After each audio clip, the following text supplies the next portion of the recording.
Hey, welcome back, my friend. Or if you're new here, welcome for the first time. My name is Danny Dumas, and this is the Earn Your Title podcast. And you're in the right place if you want to become a better husband, father, and leader. Today, we're talking about raising boys into men. And I haven't read this book yet, but my sister sent it to me. And in the Instagram, there's a carousel. And so there's all these steps of manhood. And the name of the book is The Uprising by Chris Valatone. And I'm not sure if I'm saying that right, but I will link it in the show notes. It's the epic battle for the most fatherless generation in history. And one of these steps to becoming a man is to be treated as a man. And in order to be treated as a man, you have to allow your sons to fail.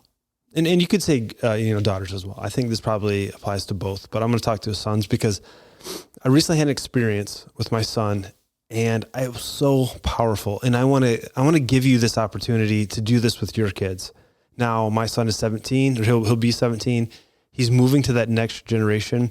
I think you need to be careful with this in the younger years because they might not handle this as well. But what my son do, my wife and myself, what we let him do, we let him fail. And I know that seems like a bad thing. He failed. How did he fail? Well, he is going into his senior year of college and he wants to take some extra credit classes to kind of improve his GPA. And we found out he can go to his local community college for free. And so, in the springtime, we talked to his guidance counselor. She set this up. He signs up for a class. And we let him do all of it.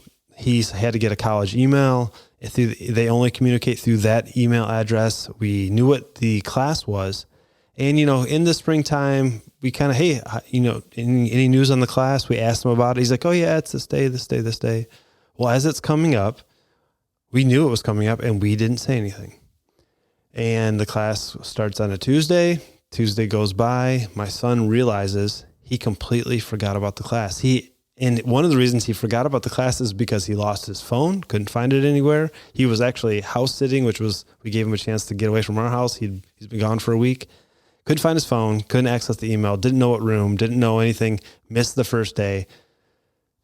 Very upset the next day. He realized, oh my word, I missed my very first day of college. Some of his friends were like, yeah, if you missed the first day, you're kicked out of class. And he was not to tears, but you could tell he was emotional that he felt he had messed up talking to my wife. And we just said, well, fix it. So he goes to his guidance counselor and she was able to contact the school to make sure that he wasn't kicked out. He was able to go. He found his phone, thankfully. He gets online. And this is what was awesome about this experience. He gets online. He figures out he can still go. Contacts his professor, lets her know what happened. Then he drives to the college the day before he's supposed to go, finds the classroom, finds where he's supposed to go so that he's not going to be late, goes and gets the list, goes to the store and purchases the supplies on his own. And, he's already had a second class. He'll be going to his third class this week. What an awesome lesson. I am so thankful he failed. I'm so thankful he missed that class because he was irresponsible. And he was just, we just say, he lives an Hakuna Matata life, just no worries. And I don't want him to grow up worrying, but I want him to realize that life is going to happen. And in this book, Treat Your Son Like a Man, one of the ways that you do that is by giving them some more responsibility and then giving them the consequences. So they suggest taking rid of his curfew. And I think, and after I talked to my wife about this, I think that's something we're going to do. Hey, bud, no more curfew, man. You want to stay out till 2 a.m? No big deal, but we're not waking you up in the morning. Give them the consequence. Let them see that life is this push and pull, that they get to do something and they directly are affected by the outcome for good or bad. It would be so easy for when he signed up for college to have him put our email down and we sign in and we have access to all that. But why? Because we want them to be successful? Yeah, absolutely. I want my son to be successful. I want him to make a lot of money, not have any debt, have a beautiful wife, make beautiful grandbabies, for me to be a great grandpa. I want all that for him. But if he doesn't go after it, and if I push that, he actually didn't get anything. And at some point, that's failure. And me and you, I'm 45, our generation is really bad at just straight up snow plowing every problem out of our kids' lives and never letting them touch disappointment, never let them even brush by, consequences. That is terrible. We are doing a disservice if you do not let your kids fail in the safest way possible. Because with the college, the reason that's something we picked a hard line to, hey, just let him handle it. If he didn't do it, he actually didn't lose any money. We didn't lose any money. And we were pretty sure he wasn't going to lose the opportunity to go to college in the future. Michigan now has 2 years of free community college. We were pretty sure by missing one class that wasn't going to happen. Would we have stepped in? Probably. I don't know. I don't actually know. I don't think it would. If he had failed and he wasn't going to be able to take the class, I think I would have let him just miss the class completely. I think that would have been the better lesson. But because he went and he was aggressive and he talked to his professor, he didn't. So it worked out okay.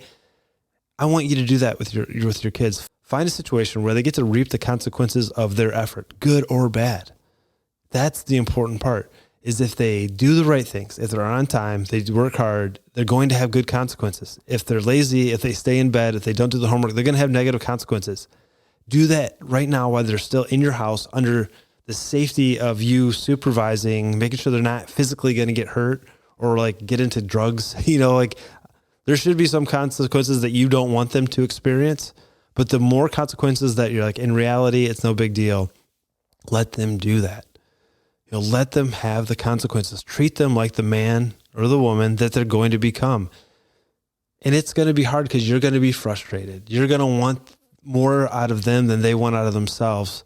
But that's a muscle they have to build. Even the desire to be successful, that is not in every kid. Lots of kids want to just be lazy. And that's okay. Lazy is the natural way. But if you can give them that direction, if you can give them maybe the guardrails. I like the idea of guardrails that, I'm not driving the car for you. You get to go anywhere inside this. Now, you're not going to go over here because you're going to fall off a cliff on this guardrail. And if you go over to this guardrail, you're going to hit the mountain. I'm not going to let you get there, but anywhere in between. Now, I would prefer you stay in the right lane, not coming oncoming traffic, but anywhere in between is safe. It's okay. The decisions you make aren't going to be, the consequences of bad decisions aren't going to be affecting you 30 years from now. Just let them go. And you can start in their teenage years with little things and go right up to the year, their senior year of high school. Let them do almost everything they want to do. My parents, I'm very thankful, were really good at this. By the end, I stopped. They never said, "Hey, Danny, you no longer have a curfew," but they were very consistent. Like, we just want to know where you're at. And I realized, I may be pushing it a little bit, that if I called them and said, "Hey, my curfew was midnight. Hey, I'm going to be late. Staying at a friend's, and we're doing something. And it looks like I won't be leaving until 12:30. You're watching a movie. Okay, bud, thanks for calling." They gave me a little more leash. And when I bought my own house when I was 20, I moved out. I didn't even tell my parents. I got a realtor. And we looked at a bunch of houses. My parents didn't see the house until I had closed on it. Now, looking back, I wish I would have talked to my parents, and that probably would have made better decisions. I probably wouldn't have moved out because my parents were like, "Why are you moving out? You get to live for free. Save your money."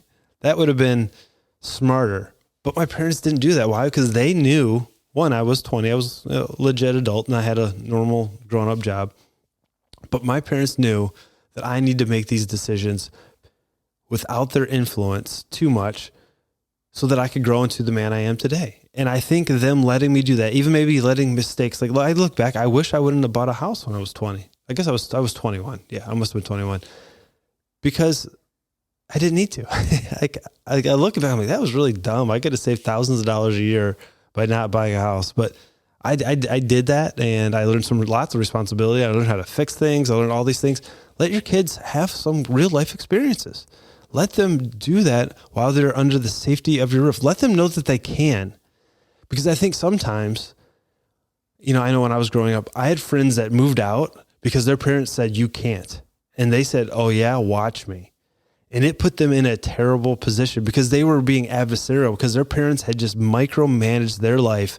They said, "The moment I turn 18, I am out because you're not going to tell me what to do." That is not what you want. You want your kids to say, hey, I want you to experience life. I want you to make these decisions, and I am always here for you. I am a safe place. So then they're going out and do things, not because in spite of you, but because you've given them the tools. You've let them fail. You've let them see the consequences. It's amazing to me, my wife being a teacher, how many parents come and negotiate for their kids to get better grades.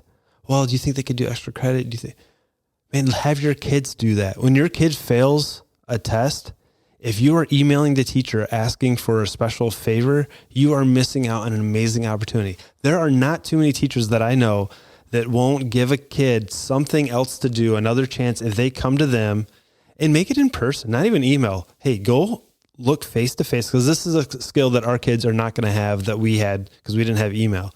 Look your teacher in the face and said, you know what, I was lazy. I realized that I've messed up. Is there anything I could do for extra credit? And most teachers are going to go, yeah, absolutely. You talked to me like your parents didn't send me an email. You didn't send me the email. Give our kids the chance to be successful. And failure is, learning how to fail is a totally life skill.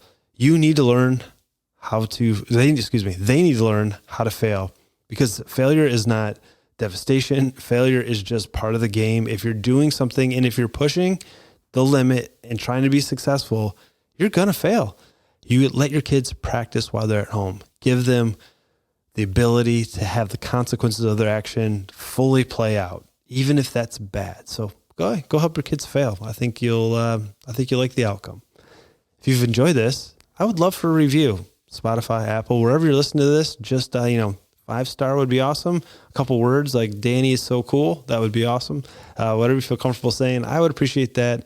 Yeah, it just helps the podcast grow, which I'm so excited about the growth coming up on 2 years. Again, my name is Danny Dumas, and this is the Earn Your Title podcast, and I will talk to you later. Bye.